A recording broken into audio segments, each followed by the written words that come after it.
det var fordi, dernede, hvor dyrecenteret ligger der sagde han, at sådan en slange, når den er så lang, den kan godt tage en, der er 6 gange på størrelse med dens hoved. Det tror jeg så rigtigt. Det tror jeg også. Han fik da også den ned, men så skulle han så ikke have flere. Jeg tror bare ikke, den gider, fordi det tager den jo meget, meget lang tid også. Ja, det er præcis.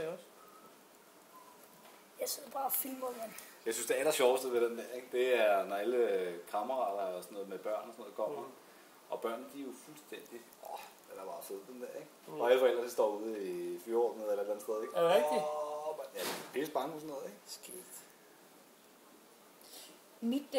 Jeg har det ikke i kroppen, synes jeg er bange for det. Det er mere sådan den viden om det. Hvis nu du havde sagt, at det var farligt, så ville jeg tro på, at den var farlig. Nu du siger, at den ikke er farlig, så tror jeg på det. Ja. Jeg har ikke noget inde i kroppen, der siger, at det er modsat. Den går efter dine bukser.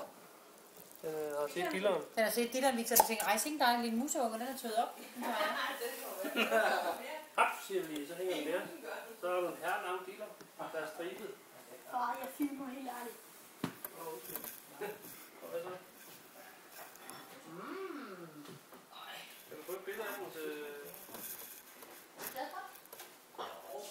Den har set det der æblemærke. Så den julden. Altså området her kan man se, det er sgu ikke det.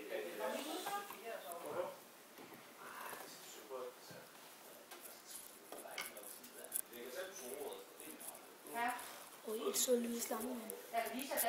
Den slå. Og den er set i kamera.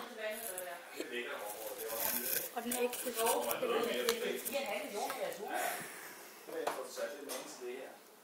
Det koster